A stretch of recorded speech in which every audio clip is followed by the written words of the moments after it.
फडणवीस सरकारचा महत्त्वाकांक्षी प्रकल्प म्हणून ज्या प्रकल्पाकडे बघितलं जातं तो प्रकल्प म्हणजे हिंदू हृदय सम्राट बाळासाहेब ठाकरे महाराष्ट्र समृद्धी महामार्ग।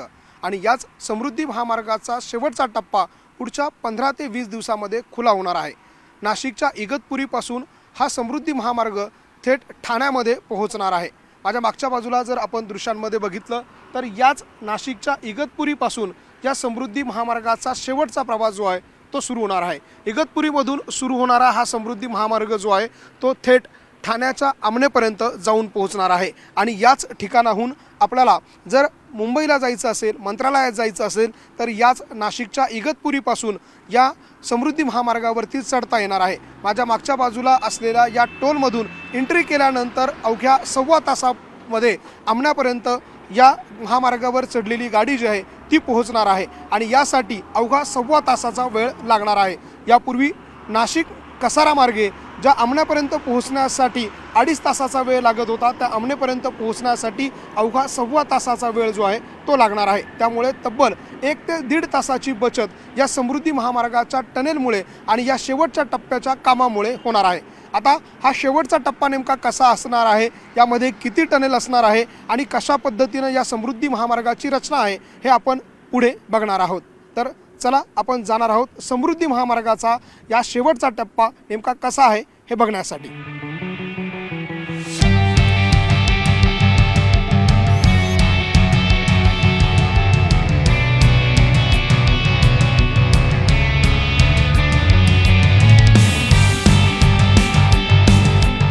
नाशिकच्या इगतपुरी टोलनाक्यावरून आतमध्ये प्रवेश केल्यानंतर समृद्धी महामार्गावरचा महाकाय टनेल आपल्याला लागतो। आणि हाच महाकाय टनेल या महामार्गावरचा या समृद्धी महामार्गावरचा अंतर कमी करण्यासाठीचा महत्त्वाचा टप्पा मानला जातो। या 76 किलोमीटरच्या प्रवासामध्ये 7.8 किलोमीटरचा हा बोगदा समोर आहे। मात्र या बोगद्याच्या सुरुवातीला वेगवेगळ्या प्रकारचे चित्र रेखाटण्यात आलेले आहे। हे चित्र केवळ हा बोगदा आकर्षक दिसावा यासाठी रेखाटण्यात आलेले नाही आहे, तर याचं वैशिष्ट्य असं आहे की या चित्रांवरती जे दृश्य आपल्याला पाहायला मिळत आहे ते दृश्य आहे भाताच्या आवणीचे। नाशिकचा हा इगतपुरी तालुका जो आहे तो भात शेतीसाठी ओळखला जातो। भात शेतीने समृद्ध असलेला हा जिल्हा आहे आणि हा तालुका आहे। आणि याच तालुक्याच्या सुरुवातीला हा टनेलची सुरुवात होते आणि म्हणून या टनेलच्या सुरुवातीला या भागातली शेती परंपरा, शेतीची संस्कृती नेमकी काय आहे हे दाखवण्याचा प्रयत्न या चित्रांच्या माध्यमातून करण्यात आलेला आहे। आणि हे चित्र जे आहे या समृद्धी महामार्गाच्या टनेलच्या सुरुवातीला अधिक आकर्षक बनवतात। अशा पद्धतीचे वेगवेगळे चित्र जे आहे ते या सगळं समृद्धी महामार्गावरच्या पहिल्या बोगद्याच्या सुरुवातीला रेखाटण्यात आलेले आहे। आता आपण बोगद्याच्या जसजसं आतमध्ये जातो तसतसं या बोगद्याच्या आतमध्ये वेगवेगळ्या प्रकारचे आधुनिक तंत्रज्ञान जे वापरले ते देखील समोर येतं।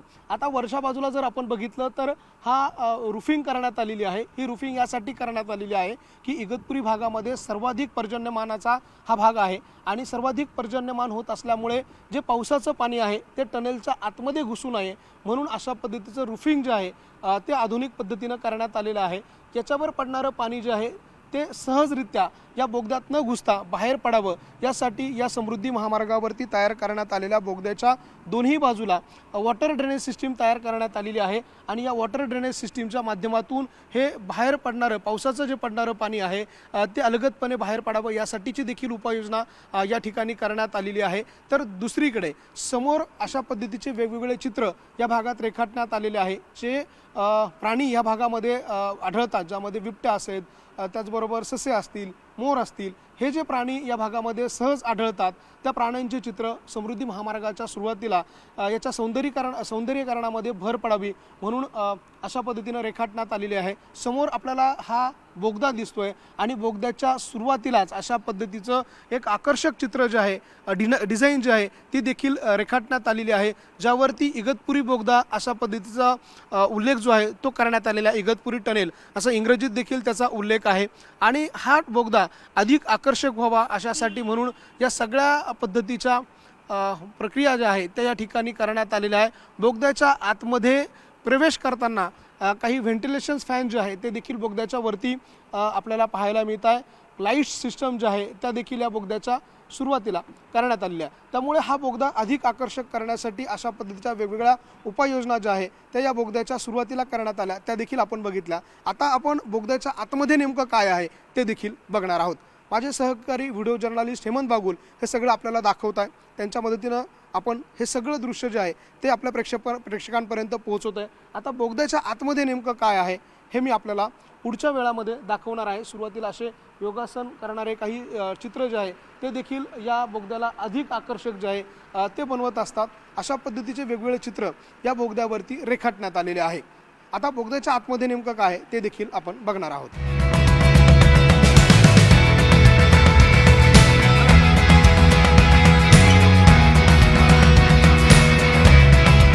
समृद्धी महामार्गावरील महाकाय टनेलमध्ये ज्यावेळेला आपण प्रवेश करतो त्यावेळेला आपल्याला या ठिकाणी वेगवेगळ्या प्रकारच्या सुविधा देखील पाहायला मिळतात। आता आपण टनेलच्या आतमध्ये प्रवेश केलेला आहे आणि आपण टनेलच्या आतमधून आता प्रवास करतोय। माझ्या मागच्या बाजूला हा टनेलचा आतला सगळा भाग आहे। विशेषतः आपण या टनेलमधली एक सर्वात आधुनिक सुविधा बघणार आहोत। ती सुविधा अशा प्रकारची आहे की या टनेलवरती स्प्रिंकलर सिस्टीम जी आहे ती तयार करण्यात आलेली आहे। ही स्प्रिंकलर सिस्टीम यासाठी तयार करण्यात आलेली आहे, जर या टनेलच्या आतमध्ये एखाद्या वाहनाला आग लागली आणि आग लागल्यानंतर मोठ्या प्रमाणात धूर या संपूर्ण टनेलमध्ये निर्माण झाला तर मग ही आग विझवण्यासाठी, हा धूर घालवण्यासाठी नेमकं आतमध्ये फायर ब्रिगेडची गाडी येण्यासाठी वेळ लागू शकतो। तर तत्पूर्वी या ठिकाणी एक ऑटोमॅटिक सिस्टम आतमध्ये लावण्यात आलेला आहे। धुराच्या प्रेशरने किंवा हवेच्या धुराच्या दाबाने या ठिकाणची ही स्प्रिंकलर सिस्टीम जी आहे ती ऑटोमॅटिकली ऑन होणार आहे आणि ही ऑटोमॅटिक ऑन झाल्यानंतर या संपूर्ण भागामध्ये पाण्याचे फवारे जे आहे ते सुरू होणार आहे आणि हे पाण्याचे फवारे सुरू झाल्यानंतर आतमध्ये लागलेली जी आग आहे ती आपोआप विझेल अशा पद्धतीची सुविधा जी आहे ती आतमध्ये करण्यात आलेली आहे। काही व्हेंटिलेशन फॅन्स जे आहे ते देखील या ठिकाणी तयार करण्यात आलेले आहे, ते देखील आपण दृश्यांमध्ये बघू शकतो। विशेषतः ही स्प्रिंकलर सिस्टम अत्यंत आवश्यक आहे। पहिल्यांदाच अशा पद्धतीची सिस्टम जी आहे ती या टनेलमध्ये वापरण्यात आलेली आहे।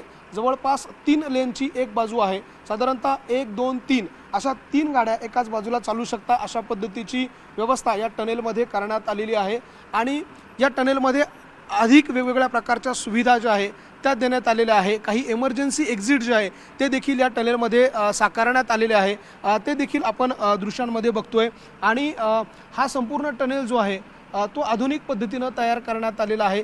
या टनेलमध्ये SOS सिस्टीम जी आहे ती देखील तयार करण्यात आलेली आहे। ती SOS सिस्टीम जी आहे ती यासाठी करण्यात आलेली आहे की ही जी आतमध्ये काही इमर्जन्सी आली तर त्या इमर्जन्सीसाठी त्यावरती मदत मागण्यासाठी SOS सिस्टीम आहे। तर काही अग्निरोधक जे आहे ते देखील या ठिकाणी लावण्यात आलेले आहे। जर आतमध्ये आग लागली आणि स्प्रिंकलरच्या माध्यमातून आग विझायला वेळ लागत असेल तर आतमध्ये असलेल्या इतर साहित्याच्या माध्यमातून देखील ही आग जी आहे ती विझवली जाईल। ज्याला मॅन्युअली पद्धतीने आग विझवण्याचे यंत्र जे आहे ते देखील या टनेलमध्ये तयार करण्यात आलेले आहे आणि तेच हे सगळा टनेलचा आधुनिक रूप जे आहे ते दर्शवतात। आपण ही समोर दृश्यांमध्ये आपल्याला जी सिस्टीम दिसती ती मॅन्युअल पद्धतीची सिस्टीम आहे।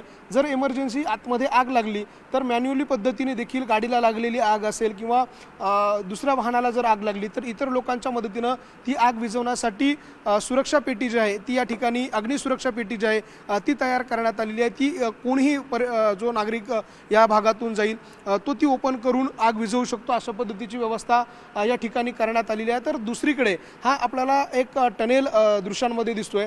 हा टनेल यासाठी तयार करण्यात आलेला आहे इमर्जन्सी एक्झिट ज्याला आपण म्हणूयात अशा पद्धतीचा इमर्जन्सी एक्झिट जो आहे तो देखील या ठिकाणी देण्यात आलेला आहे। हा इमर्जन्सी एक्झिट यासाठी देण्यात आलेला आहे जर या बाजूला या लेनमध्ये आग जर लागली तर या लेनमधून इमर्जन्सी मागच्या पुढच्या गाड्या ज्या आहे त्या या टनेलद्वारे या दुसऱ्या लेनमध्ये जाऊ शकता आणि त्यातून त्या बाहेर पडू शकता। यासाठी अशा पद्धतीचा हा एक टनेल जो आहे तो तयार करण्यात आलेला आहे, ज्याला इमर्जन्सी एक्झिट अशा प्रकारचं नाव देण्यात आलेलं आहे। हे दरवाजे जे आपल्याला दिसत आहे, डोर सिस्टीम जी आहे ती देखील ऑटोमॅटिक आहे। आतमध्ये धुराचं प्रमाण वाढलं की हे डोर जे आहे ते ऑटोमॅटिकली ओपन होणार आहे आणि आतमध्ये अडकलेल्या लोकांना जे आहे ते बाहेर पडण्यासाठीची व्यवस्था यातून या टनेलमधून करण्यात आलेली आहे। अशा पद्धतीचे वेगवेगळ्या आधुनिक सुविधा ज्या आहे त्या आतमध्ये देण्यात आलेल्या आहे।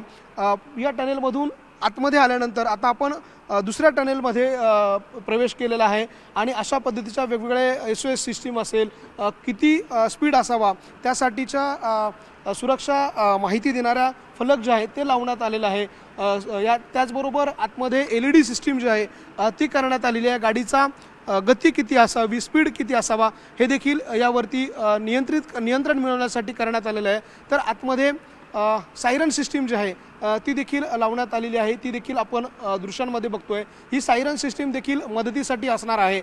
नागरिकांना आतमध्ये अडकल्यानंतर काही करण्यासाठी त्यांना समजत नसेल, उमजत नसेल तर त्या लोकांना या सायरन सिस्टीमच्या माध्यमातून, कंट्रोल रूमच्या माध्यमातून सूचना देण्यासाठीची ही सायरन सिस्टीम अर्थात साऊंड सिस्टीम जी आहे ती देण्यात आलेली आहे। ती देखील आपण दृश्यांमध्ये बघतो। याच साऊंड सिस्टीमच्या माध्यमातून आतमध्ये अडकलेल्या लोकांना वेगवेगळ्या सूचना ज्या आहे त्या दिल्या जाणार आहे आणि त्यासाठीची ही आधुनिक सिस्टीम जी आहे ती तयार करण्यात आलेली आहे। त्याचबरोबर प्रत्येक ठिकाणी आपण जसं यापूर्वी सांगितलं काही इमर्जन्सी एक्झिट जे आहे ते तयार करण्यात आलेलं आहे। प्रत्येक 300 मीटर अंतरावरती हा इमर्जन्सी एक्झिट जो आहे तो देण्यात आलेला आहे। नागरिकांना पायी पळत जाऊन देखील त्या एक्झिटमधून बाहेर जाता येणार आहे आणि त्यासाठीच्या अशा सूचना फलक जे आहे ते या सगळ्या परिसरामध्ये, या सगळ्या बोगद्यामध्ये लावण्यात आलेले आहे। आणि साधारणतः हा जो पूर्ण टनेल आहे हा 7.75 जवळपास 8 किलोमीटरचा हा बोगदा आहे आणि हा बोगदा, या बोगद्याचं वैशिष्ट्य जे आहे ते हेच आहे की हा बोगदा अत्यंत आधुनिक पद्धतीने तयार करण्यात आलेला आहे आणि हीच या बोगद्याची वैशिष्ट्य आहे। या आता हा बोगदा ज्यावेळेला खुला होईल किंवा हा जो समृद्धी महामार्ग ज्यावेळेला शेवटचा टप्पा ज्यावेळेला खुला होईल त्यावेळेला इगतपुरीतून आमनेपर्यंत जाण्यासाठी अवघा 1 ते सव्वा तासाचा वेळ लागणार आहे। इतर वेळेला कसारा मार्गे जर आपल्याला आमनेपर्यंत जायचं असेल तर साधारणतः 2.5 तासाचा वेळ लागतो। मात्र या समृद्धी महामार्गाच्या बोगद्यामुळे, या टनेलमुळे हा प्रवास जो आहे तो 1 ते 1.5 तासांनी वाचणार आहे। त्यामुळे 2.5 तासाचा प्रवास 1 सव्वा तासावर येणार आहे। 1 ते 1.5 तास प्रवाशांचा वाचणार आहे। त्यासाठी हा टनेल अत्यंत महत्त्वाचा आहे आणि अवघ्या काही दिवसांमध्ये, काही वर्षांमध्ये हा टनेल या कंपनीने पूर्ण केलेला आहे। हे या टनेलचं वैशिष्ट्य आहे।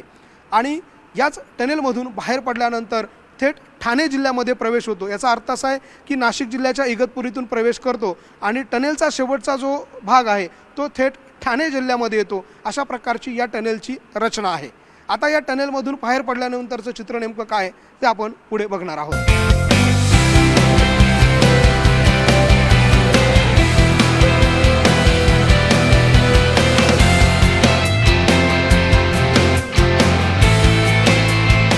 समृद्धी महामार्गाच्या टनेलमध्ये आल्यानंतर आपण वेगवेगळ्या प्रकारच्या सुविधा बघितल्या। त्यानंतर या ठिकाणी काही सुरक्षेच्या दृष्टीने काही उपाययोजना देखील करण्यात आलेल्या आहे, त्या देखील आपण बघणार आहोत। आता समृद्धी महामार्गामध्ये आतमध्ये प्रवेश केल्यानंतर, या टनेलमध्ये प्रवेश केल्यानंतर स्पीड किती असावा याचं स्पीड लिमिट जे आहे ते देण्यात आलेलं आहे। पहिल्या लेनला आणि दुसऱ्या लेनला अर्थात राईट साईडच्या पहिल्या आणि दुसऱ्या लेनला 100चा स्पीड मर्यादा जी आहे ती निश्चित करण्यात आलेली आहे। त्याच्या वरच्या बाजूला जे आहे ते CCTV कॅमेरा जो आहे तो लावण्यात आलेला आहे। या CCTV कॅमेऱ्याची जबाबदारी किंवा काम जे आहे ते असं असणार आहे की या रोडवरनं जर कोणी ओव्हरस्पीड जात असेल तर या कॅमेऱ्यामध्ये तो कॅच होणार आहे आणि त्याचा ऑनलाईन सिस्टीम जे आहे, ऑनलाईन सिस्टीममधून त्याच्या फास्टॅगमधनं पैसे कट करण्याची देखील सुविधा यातून करण्यात आलेली आहे। जर कोणी या टनेलमध्ये ओव्हरस्पीड गाडी चालवली तर त्याचं चलान जे आहे ते ऑटोमॅटिक पद्धतीनं जे आहे तर कट केलं जाणार आहे। अशा पद्धतीची सुविधा असणार आहे। अर्थात या टनेलमध्ये ज्यावेळेला वाहनं जातात त्यावेळेला त्याची मर्यादा जी आहे, स्पीड मर्यादा जी आहे ती निश्चित करण्यात आलेली आहे आणि ती स्पीड मर्यादा 100 आणि 80 इतकी करण्यात आली आहे। जास्तीत जास्त 100च्या स्पीडनी ही गाडी जी आहे ती आतमध्ये जाऊ शकते। अशा पद्धतीची सुविधा आतमध्ये देण्यात आलेली आहे। तर 80चा स्पीड हा सर्वात कमी असणार आहे, त्यापेक्षा कमीच्या स्पीडने देखील कोणी वाहनं चालू नये अशी सुविधा जी आहे ती देखील करण्यात आलेली आहे, ती देखील आपण बघतोय। त्याचबरोबर या टनेलमध्ये काही महत्त्वाच्या सुविधांपैकी ही SOS सुविधा यापूर्वी आपल्याला दाखवली, ती देखील अत्यंत महत्त्वाची आहे। आणि खालच्या बाजूला जो आपल्याला नाला दिसतोय किंवा ही जी नाली दिसते ती या वॉटर ड्रेनेज सिस्टीम आहे। आतमध्ये मोठ्या प्रमाणात पाऊस पडतो वरच्या बाजूला आणि ते पाणी ज्यावेळेला या टनेलमध्ये घुसतं तर या वॉटर सिस्टीमच्या माध्यमातून हे पाणी जे आहे बोगद्यात आलेलं ते बाहेर जाण्याची सुविधा जी आहे ती करण्यात आलेली आहे। तर हा क्रॉस पॅसेज जो आहे तो आपल्याला जो दृश्यांमध्ये दिसतोय माझ्या समोरच्या बाजूला तो यासाठी तयार करण्यात आलेला आहे की एखादी गाडी पंक्चर झाली किंवा त्या गाडीमध्ये काही तांत्रिक बिघाड झाला तर गाडी थांबवण्यासाठी अशा पद्धतीची व्यवस्था जी आहे ती करण्यात आलेली आहे, जेणेकरून मागून येणाऱ्या किंवा या रोडवरनं जाणाऱ्या दुसऱ्या गाड्यांना कुठल्याही प्रकारची अडचण किंवा अडथळा निर्माण होणार नाही आणि यासाठी हा स्पेस जो आहे तो तयार करण्यात आलेला आहे। या स्पेसमध्ये इझिली एक गाडी आपण थांबवून ती रिपेअर करू शकतो, पंक्चर काढू शकतो, अशा पद्धतीची सुविधा करण्यात आलेली आहे आणि त्याच्यासमोरच इमर्जन्सी काही मदत लागली SOS सिस्टीम ती जी आहे ती त्या ठिकाणी देण्यात आलेली आहे। अशा वेगवेगळ्या सुविधा या टनेलच्या आतमध्ये आल्यानंतर आपल्याला पाहायला मिळतात आणि म्हणूनच हा समृद्धी महामार्गावरचा शेवटचा टप्पा अत्यंत महत्त्वाचा मानला जातो। या समृद्धी महामार्गाच्या शेवटच्या टप्प्यामध्ये जर आपण बघितलं तर हा टनेल जो या सगळ्याचा वेळ कमी करतो। नाशिकहून ज्या वेळेला आपण निघतो तर नाशिकहून मंत्रालयात जाण्यासाठी 4 तासाचा वेळ आता कसारा मार्गे जर आपण गेलो तर 4 तासाचा वेळ लागतो। मात्र या समृद्धी महामार्गाचा जर उपयोग केला तर या समृद्धी महामार्गाचा उपयोग केल्यानंतर 4 तासाची जी वेळ आहे ती अवघी 3 तासावर येणार आहे। म्हणजे जो 4 तासाचा वेळ लागतो तो 3 तासावर येणार आहे। त्यामुळे नाशिकच्या व्यक्तीला मंत्रालयात जायचं असेल तर आता 4 तास लागत आहे आणि जर त्यांनी समृद्धीचा वापर केला तर तो 3 तासात पोहोचेल आणि हाच 1 तासाचा वेळ ज्या टनेलमुळे कमी होतो तो टनेल आपण बघतोय आणि त्या टनेलमधल्या सुविधा देखील काय आहे त्या देखील आपण या सगळ्याच्या माध्यमातून बघतोय। आपण हा टनेल नेमका कसा आहे, तिथल्या सुविधा नेमक्या कशा आहे, त्याचा वापर नागरिकांनी कसा करायचा आहे हे देखील आपण न्यूज 18 लोकमतच्या या प्रेक्षकांना आज सांगण्याचा प्रयत्न करतोय की आतमध्ये काय काय सुविधा तुमच्यासाठी देण्यात आल्या आहेत, त्याचा उपयोग कसा करायचा हे देखील आपण सांगण्याचा प्रयत्न करतोय। आता या टनेलमधून ज्यावेळेला आपण बाहेर पडू त्यावेळेला नेमकं काय आहे, कसं चित्र आहे ते देखील आपण बघणार आहोत।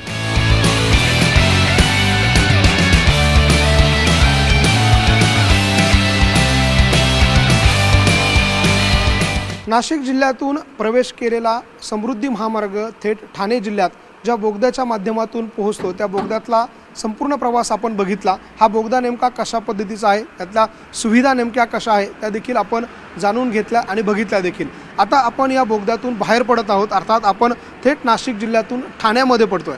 खरं तर हा बोगदा पूर्ण करणं या कंपनीसमोर सर्वात मोठं चॅलेंज होतं, कारण हा संपूर्ण दगडांचा परिसर आहे, डोंगरांचा परिसर आहे आणि या परिसरातले डोंगर जे आहे ते काळ्या पाषाणातले आहे आणि हा काळ्या पाषाणातला कठीण जो दगड आहे तो फोडणं या कंपनीसाठी चॅलेंज होतं आणि त्यातून हा बोगदा बनवणं हे त्याहून अधिक चॅलेंजिंग होतं। त्यामुळे हा टनेल आता पूर्ण झालेला आहे। या टनेलचं वैशिष्ट्य म्हणजे महाराष्ट्रातील सर्वात लांबीचा आणि भारतातील सर्वाधिक रुंदीचा टनेल म्हणून या टनेलला ओळखलं जातं। तब्बल 6 लेनचा हा टनेल महाराष्ट्रातला सर्वात लांबीचा आणि भारतातला सर्वाधिक रुंदीचा टनेल म्हणून ओळखला जातो।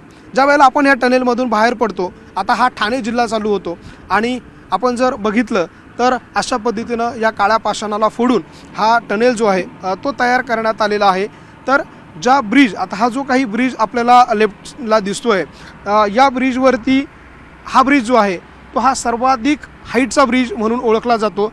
तब्बल 60 मीटर अंतर जे आहे ते या ब्रिजचं आहे आणि महाराष्ट्रातल्या या 2 डोंगर रांगांना जोडणारा हा ब्रिज आहे। हा ब्रिज देखील आपण बघू शकतो कशा पद्धतीनं महाकाय ब्रिज जो आहे तो तयार करण्यात आलेला आहे आणि या ब्रिजची वैशिष्ट्य देखील आपण बघणार आहोत।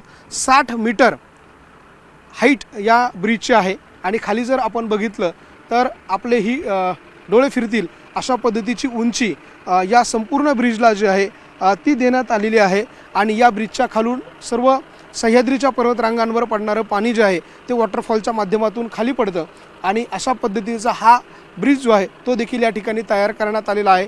अशा पद्धतीचा हा संपूर्ण समृद्धी महामार्गावरचा शेवटचा 76 किलोमीटरचा टनेल आपण बघितला आणि हा टप्पा पुढच्या काही दिवसांमध्ये खुला होणार आहे। अर्थात 1 मेला हा संपूर्ण समृद्धी महामार्ग अर्थात त्याचा 76 किलोमीटरचा हा शेवटचा टप्पा खुला करण्याचा प्रयत्न सरकारचा असणार आहे आणि त्यामुळे नाशिकहून मुंबईला जाणाऱ्या लोकांचा, प्रवाशांचा 1.5 तासांचा वेळ वाचणार आहे। मंत्रालयात जाण्यासाठी 4 तासाचा जो वेळ नाशिकहून आता लागतोय तो अवघा 3 तासावर येणार आहे। त्यामुळे वेळ वाचवणारा हा समृद्धी महामार्ग कसा आहे हे आपण बघितलं आणि या सगळ्यामुळे आता प्रवाशांचा वेळ वाचणार आहे। पुढच्या 1 तारखेला येत्या 1 तारखेला समृद्धी महामार्गाचा हा शेवटचा टप्पा जो आहे तो खुला होणार आहे। व्हिडिओ जर्नलिस्ट हेमंत बागुलसह लक्ष्मण घाटोळ, न्यूज 18 लोकमत, नाशिक।